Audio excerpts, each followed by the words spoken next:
On the 27th of February 1788, a young Irish woman named Mary Talbot was sentenced at the Old Bailey to 7 years transportation to Australia for stealing a few yards of cotton, a crime committed out of desperation to support her family.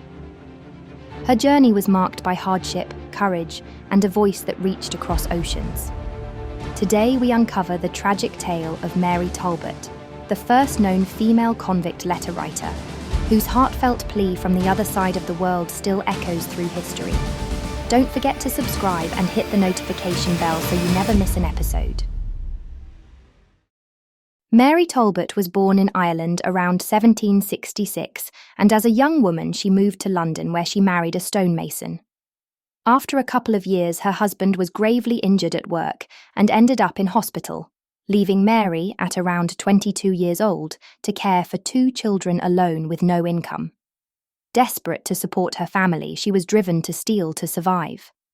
In February 1788, Mary entered a linen draper's shop in King Street, Covent Garden, and bought a piece of calico for 2.5 pence. But while doing so, she was caught slipping 7 yards of printed cotton, worth 17 shillings, beneath her arm while cradling her baby. During the trial, Mary claimed she was drunk and unaware of what she was doing, but the witnesses disagreed, and the Old Bailey sentenced her to 7 years transportation to New South Wales, an unimaginable fate for a young mother. She was sent to Newgate Prison with her baby William until it was time for the transportation later on in the year. The convict ship, the Lady Juliana, was part of the infamous Second Fleet to sail to New South Wales and was docked on the Thames at Gravesend. On the eve of departure, the prisoners had been transported from Newgate Prison to the ship. Desperate, Mary, her baby, and 3 other women executed a daring escape. With the help of friends and family, the women went over the stern, slipping into a small boat under the cover of darkness. It was the only successful escape from the ship recorded. But freedom was fleeting. In January 1790, Mary was rearrested and faced a more severe charge, returning from transportation, a crime punishable by death. At her trial, Mary pleaded that starvation on the convict ship would have left her unable to feed her baby. The court showed no mercy and sentenced her to death. Mary declared that she was pregnant and appealed the sentence. Matrons then examined her and confirmed the pregnancy, and the execution was delayed until after she gave birth in Newgate Prison. In October 1790, Mary was pardoned, but her sentence was transferred to life transportation in New South Wales. When the pardon was offered, Mary didn't react the way you would expect. Her response was heartbreaking. She said, "I would rather die. I have 3 small children, and it was for their sakes that I returned from transportation. I would sooner die than leave them." The spokesperson warned her by saying, "Prisoner, you are not aware of your dreadful situation. If you persist in refusing His Majesty's pardon, most likely you will be ordered for immediate execution. I advise you to accept it, and if you have any further hopes, you may apply again for mercy." The Ipswich Journal newspaper states that Mary still persisted and was taken from the bar in strong convulsions. On the 23rd of February 1791, with 150 female convicts on board, the Mary Ann ship departed for Botany Bay, and Mary was forced to leave her children behind without the chance to say goodbye. Heartbroken and alone, she embarked on a harrowing 4-month journey to Sydney, enduring storms, disease, and despair. On board, Mary wrote a letter, perhaps dictated, to an unnamed gentleman who had once tried to reunite her family. It was a heartfelt plea that described stormy seas, the grim reality of life below deck, and her longing to see her children again. This letter was sent from St. Jago in Cape Verde, where the boat had stayed for 10 days for a repair, and was later published in the Dublin Chronicle and the Times, making her the first known female convict letter writer. Her words offer a rare glimpse into the anguish and resilience of women convicts of the time.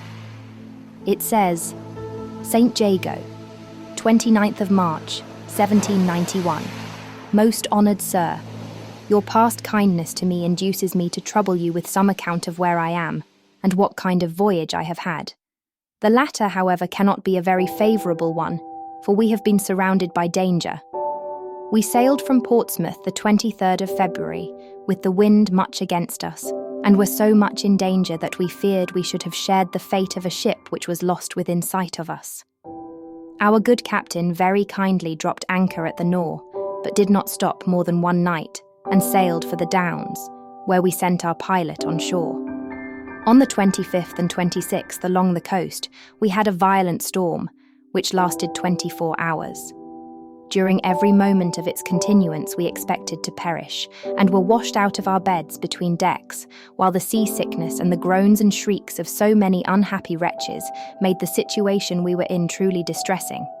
For there were 138 women and 5 children, 2 of the latter born after we sailed, and 1 only died on our passage hither, where we remain no longer than is necessary to repair the ship and take in water.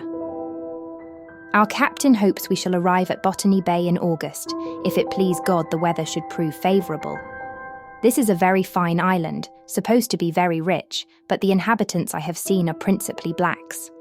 The general produce is poultry, hogs and goats, which are very fine of their kind, and rich fruits such as oranges, melons, etc. are very plentiful and cheap. The 16th of March we crossed the line, where we were dipped in a tub of salt water by the sailors and tarred all over, it being a rule amongst them to make everyone pay so much money or undergo this, and we all shared the same fate. I have been greatly distressed for want of money, because I came away without being able to see my husband. If, sir, you have any success in your application for my pardon, you can send it me by any of the captains coming out to Botany Bay, which I am sure your goodness will endeavour to do for the sake of my motherless children. They are the only cause of my anxiety and unhappiness. I hope your generous exertions, aided by the goodness of God, will one day restore me to them. Yet, whether you succeed or not, that God, I sincerely hope, will reward you fully for your past unequalled kindness to me. Pray, sir, be good enough to let my husband know you have had a letter from me, and beg him to take care of my dear children. I think it hard I did not see him before I sailed, for we laid a week at Gravesend, and I should have left my country less sorrowfully had I given him my last charges and bade him farewell. If you will send to me, sir, direct it to be left for me at Governor Phillip's, New South Wales, and say anything in behalf of my character, it will serve me much. And if you can write immediately, the letter will be there before me, and mention that I am coming in the Mary Ann, Captain Monroe, because your recommendation in the most trifling degree will do me great service on my arrival.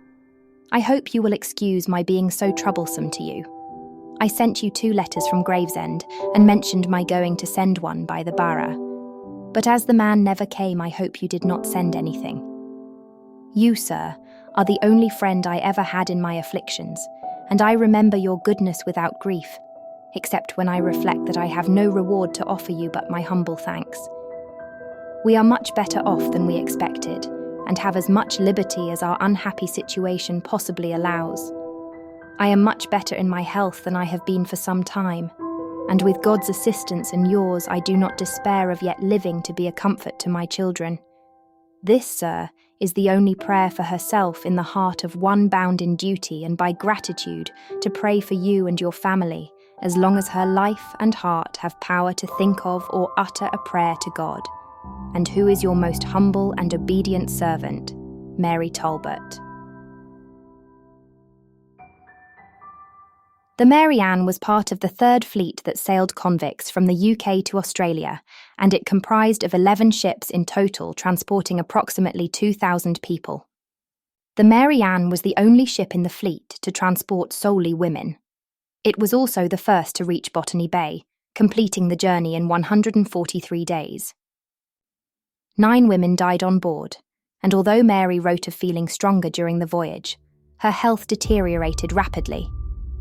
She died 7 weeks after reaching Sydney and was buried in an unmarked grave on the 18th of August 1791, far from the children and husband she would never see again. Her story, nearly lost to history, survives through that single letter, her final plea thousands of miles away from home. Who knows what else Mary Talbot endured on the journey to Sydney? She wasn't even halfway there when she wrote the letter. However, it gives us a glimpse into the lives and hardships experienced by many, and a reminder of the human voices that are often lost beneath the official records of history. If you enjoyed this forgotten piece of history, please like and subscribe so you don't miss another episode. Thank you for watching Historical Chronicles. See you next time.